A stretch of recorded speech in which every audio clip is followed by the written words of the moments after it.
Divorce can be upsetting for anyone affected by it, like a couple and their kids, especially when the split is not amicable. Parents who break up usually feel guilty about inflicting this hardship onto their kids and stress about how it may impact them later on.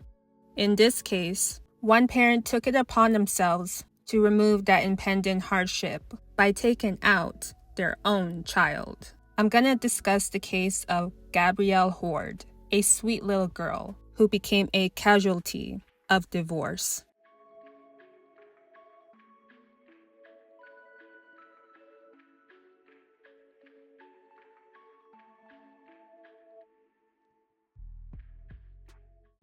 Gabrielle Horde was a 7-year-old second grader in the dual language program at William B. Ward Elementary School. Although she had asthma, she was an avid swimmer and gymnast and loved drawing, singing, and science. She was the daughter to parents Neil White and Michelle Horde, who were married for 10 years. Neil was out of work at the time of the killing, taking night classes at the College of New Rochelle towards a master's in public administration. He had been active in politics, both locally and nationally, working on New Rochelle Mayor Noam Bramson's unsuccessful race for county executive in 2013. He also worked on the presidential election in the late summer and fall of 2016. Michelle was a director of talent recruitment and development at ABC News, and then became a senior producer for Good Morning America. The married couple experienced issues in their marriage due to Neil's anger issues, but they did try counseling, but it never worked out. And so Michelle decided to tell Neil by phone that she wanted a divorce. And her reason for not telling him in person was, again, because of his anger management issues. On February 2017, Michelle moved out of the couple's condo, and it was decided that Gabrielle would be living with her dad during the week and her mom on the weekends. On the morning of June 5th, 2017, Neil and Michelle met to sign the divorce agreement. A normal thing that estranged couples do, but for one of them, it was like a death sentence. That night, things seemed normal to Gabrielle's babysitter, Tonette Mahone, who made the girls dinner, got her ready for bed, and hugged her goodnight, saying she'd see her the next day. But the next day, Gabrielle never showed up at school. Tonette got a text from Neil before 2 p.m., which said that he had kept her home because she wasn't feeling well. When Tonette showed up at Neil's place a little over an hour later, she saw how the place was eerily silent, and she saw blood drops in the kitchen and bloody paper towels in the garbage. She went upstairs, calling out their names, but there was no response. Gabrielle's room was dark, and then a bug-eyed Neil came out of his bedroom with blood on his arms, claiming there must have been an intruder. The babysitter ran out, called Michelle, and then 911, and police came moments later to locate Gabrielle's cold body located in her bed. She had been dead for hours. Neil was taken to the hospital, where he was treated for superficial, self-inflicted wounds. There, he was questioned, and he confessed to the killing. Detectives said he told them that he was unhappy with the divorce and how Gabrielle didn't struggle when he put a pillow over her mouth and that he knew she was dead because her body went idle. They said he told them that she was in a better place and that, while he loved her, didn't want her to grow up as a product of divorce.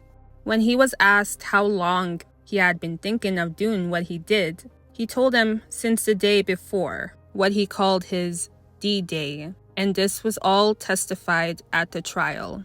This confession motivated the jury's decision to find Neil guilty of second-degree murder. At the sentencing hearing, Michelle gave her victim impact statement. Through every razor blade cut of trauma, memory, pain, confusion, betrayal, and disbelief. You did it with steel in your veins. Your version of love suffocated everything that was ever good or righteous or possible around you. Yet despite the intentional and arsenic act you committed against so many, your demonic plan to suffocate the oxygen that filled beautiful Gabrielle and all the love around you, you made one cataclysmic error. You underestimated hope.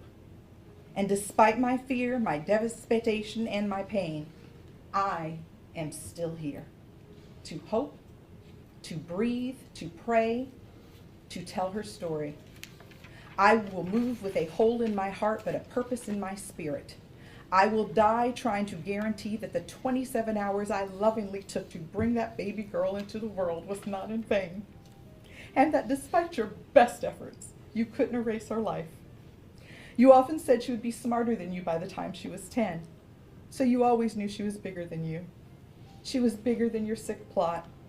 And I am ensuring Gabrielle will now be remembered for what she gave the world in 7 short years versus what you did to her.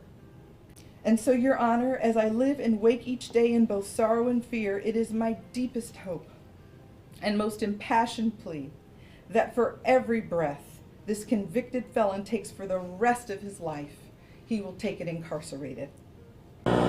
Neil's lawyer asked for a sentence close to the minimum, 15 years to life. He cited Neil's lack of criminal history and the absence of physical evidence linking him to the crime.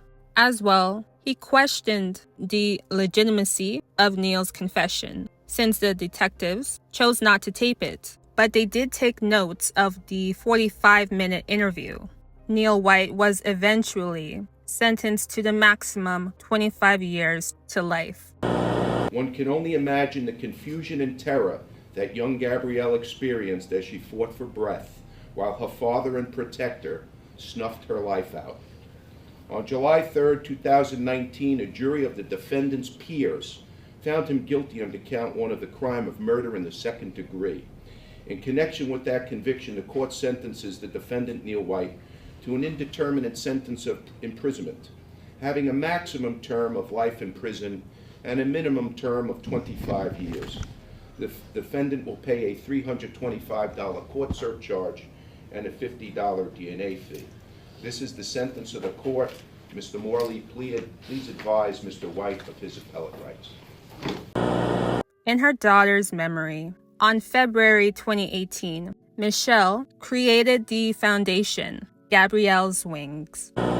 She has a playground that is named after her. Yes. Tell me about that. It was designed to help children of all abilities, which is amazing. So there are things for all kids to do. Nothing makes me feel better than when I stop by sometimes just to sit, where all the good stuff is. And a family is there and watching children, just enjoy it.